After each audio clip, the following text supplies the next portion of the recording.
మంత్రివర్యులు శ్రీ తన్నీర్ హరీష్ రావు గారికి, అదే విధంగా మాజీ శాసనసభ్యురాలు మన పద్మా దేవేంద్ర రెడ్డి గారికి, మరి కండం తిరుపతి రెడ్డి గారికి, మరి దేవేంద్ర మీద ఉన్న అందరికి కూడా పేరు పేరున ఈ పెద్ద కార్యక్రమానికి తరలి వచ్చిన అక్క చెల్లెళ్లకు, అన్న తమ్ముళ్లకు, శంకరంపేట మండల కార్యకర్తలకు, ప్రజలకు అందరికి కూడా శిరస్సు వహించి నమస్కరిస్తున్నాం.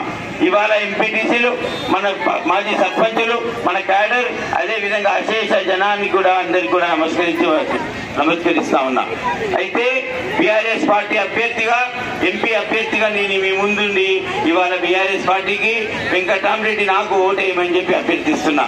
ఒక్కటి ఆలోచించండి. ఇక్కడే మీ ప్రాంతంలో కలెక్టర్ గా పనిచేశా, మెదక్ కలెక్టర్ గా కూడా ఇన్ఛార్జ్ ఉన్నాను.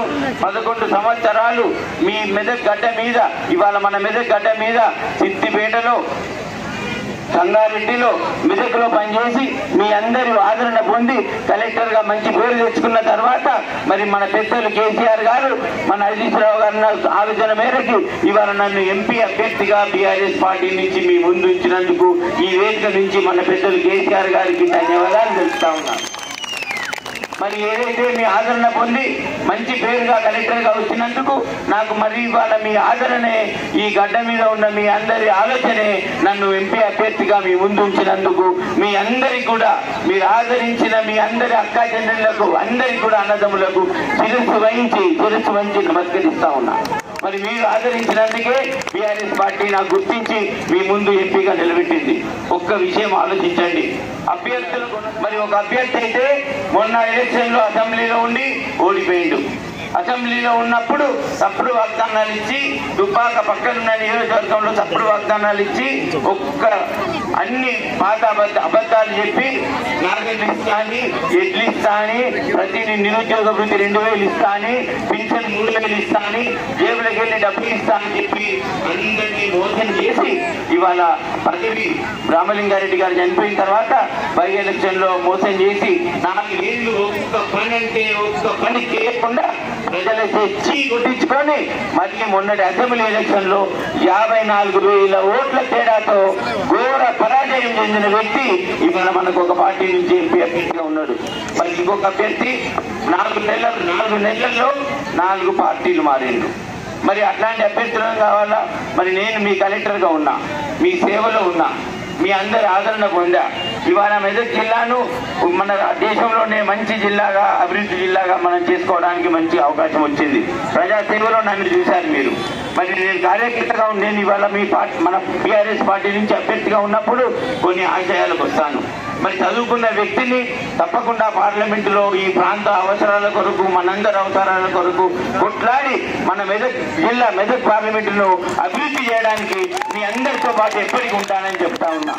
మరి నాకు విద్యావేత్తను, మరి నేను పోటీ పరీక్షలలో రాస్తే కలెక్టర్ ఉద్యోగం వచ్చింది.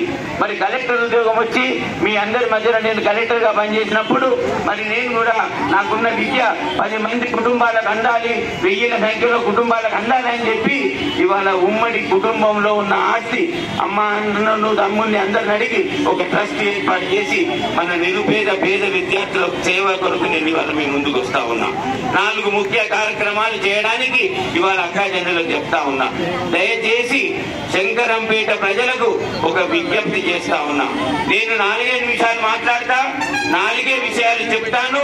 మీ ఇంట్లో ఎవరైతే మీరు చెప్తే ప్రేమగా వింటారో, మీ బిడ్డ ఒకసారి మంచిగా వినొచ్చు, మీ అన్న ఒకసారి మంచిగా వినొచ్చు. మరి వాళ్ళని దృష్టిలో పెట్టుకొని నన్ను ఆ విధంగా గౌరవించి, నన్ను ఆ విధంగా చూసి నేను చెప్పిన 4 వాక్యాలు వినండి. నేను 4 కార్యక్రమాలు సొంతంగా చేయడానికి, మీ అందరి గుండెల్లో చచ్చిపోయేంత వరకు ఉండడానికి మీ ముందుకు వస్తా ఉన్నాను ఇవాళ. మొదటి కార్యక్రమం, నేను ఏ విధంగానైతే చదువుకున్నప్పుడు, కలెక్టర్ గా ఉన్నప్పుడు పేద కుటుంబాలు, నిరుపేద కుటుంబాలు, తల్లిదండ్రులు ఫీజు కట్టకుండా ప్రతిభ గల విద్యార్థులకు ప్రభుత్వ సాయం కావాలని ఆఫీసర్ల దగ్గరికి వచ్చినప్పుడు చూసా. మరి వాళ్ళకు ఫీజు కట్టాలంటే 50,000 70,000 సంవత్సరానికి కట్టాలంటే పేద కుటుంబాలకు అందరికీ ఉండదు. మన ఊళ్ళో అందరికీ ఉన్న కుటుంబాలు కావు. మరి వాళ్ళ కొరకు ఒక ట్రస్ట్ ఏర్పాటు చేసి కుటుంబ ఆస్తి నుంచి కొంత ఫీజులు కట్టడానికి 1000ల సంఖ్యలో విద్యార్థులకు పేద కుటుంబాలకు ఆదుకోవడానికి విద్యానిధి ఏర్పాటు చేస్తా ఉన్నాం. ఆ విద్యానిధి అంతా కూడా ఇవాళ మా దేవుని మీద ప్రమాణం చేసి చెప్తా ఉన్నా.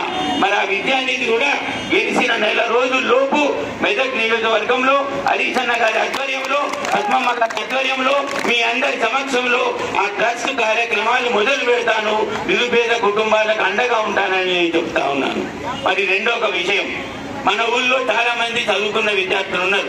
పోటీ పరీక్షలు రాస్తే ఇవాళ ఎస్ఐ ఉద్యోగం వస్తుంది, బ్యాంక్ ఆఫీసర్ ఉద్యోగం వస్తుంది, రైల్వే రిక్రూట్మెంట్ లో ఉద్యోగం వస్తుంది, మరి డాక్టర్ అవుతాడు. మరి అన్ని విధాల ఉద్యోగాలకు పోవాలంటే హైదరాబాద్ లో శిక్షణ కార్యక్రమం తీసుకోవాలి, కోచింగ్ సెంటర్లకు పోవాలి. మరి అక్క చెల్లెళ్ళు, అన్న తమ్ముళ్ళు ఒక్కసారి ఆలోచించండి. హైదరాబాద్కి వెళ్ళి ఒక శిక్షణ ఇవ్వాలంటే, నీ కొడుకో మీ తమ్మునికో మీ చెల్లెకో ఇవ్వాలంటే ఒక్కొక్క పేద కుటుంబం 1,50,000 రూపాయల ఖర్చు వస్తుంది. మరి ఒక్క పోటీ పరీక్షలు అక్కడ పోయి 70,000 80,000 రూపాయలు ఫీజు కట్టాలి. అదే విధంగా కిరాయి రూములు తీసుకోవాలి, మెస్ లో తినాలి, మరి పుస్తకాలు కొనాలి. మరి ఆ విద్యార్థులకు కోచింగ్ సెంటర్లు కూడా నేను ఇవాళ మీ అందరి సాక్షిగా చెప్తా ఉన్నాను. మీ అందరికి కూడా ఒక ప్రామిస్ చేస్తా ఉన్నాను. గెలిచిన పోటీ పరీక్షలకు, అన్ని పోటీ పరీక్షలకు నిరంతరం భగవంతుడు నాకు ఏదైతే విద్యనిచ్చిండో, మరి ఈ పార్లమెంట్ నియోజకవర్గంలో, మెదక్ నియోజకవర్గంలో అందరికి కూడా కోచింగ్ సెంటర్లు ఉచితంగా మెదక్లోనే పెట్టి హైదరాబాద్ దాకా పోవాల్సిన అవసరం లేకుండా మెదక్లోనే అందరికి కూడా కోచింగ్ ఇస్తాను. నేను స్వయంగా ఉండి పర్యవేక్షించి చేయగలుగుతాను. ఎందుకంటే భగవంతుడు నాకు విద్యనిచ్చిండు. భగవంతుడు పోటీ పరీక్షలో పాస్ చేసి నన్ను ఇవాళ కలెక్టర్ చేసిండు. మరి నాకున్న విద్య భగవంతుని ఆశీస్సులతో ఉన్నది. 10 మందికి 1000 మందికి చేరాలనేదే నా సంకల్పం. మరి దాని కొరకు ఈ కార్యక్రమం కొరకు మీకు వచ్చాను. మూడవ కార్యక్రమం మన ఊళ్ళో గ్రామీణ పట్టణాలలో చాలా మంది యువత BA MBA అన్ని చదివి ఇవాళ ఊళ్ళోనే ఉంటున్నారు. చిన్న చిన్న పనులు చేసుకుంటా ఉన్నారు, కిరాణా దుకాణం పెట్టుకుంటా ఉన్నారు, కరెంట్ షాప్ పెట్టుకుంటా ఉన్నారు. మరి ఇంత పనులు చేయలేని పరిస్థితి ఉంది. మరి ఎక్కడో మంది వచ్చి హైదరాబాద్ లో బూట్ వేసుకొని మరి వాళ్ళు 30,000 50,000 ఉద్యోగం నెలకు ప్రైవేట్ కంపెనీలో చేస్తా ఉన్నారు. మరి మన వాళ్ళు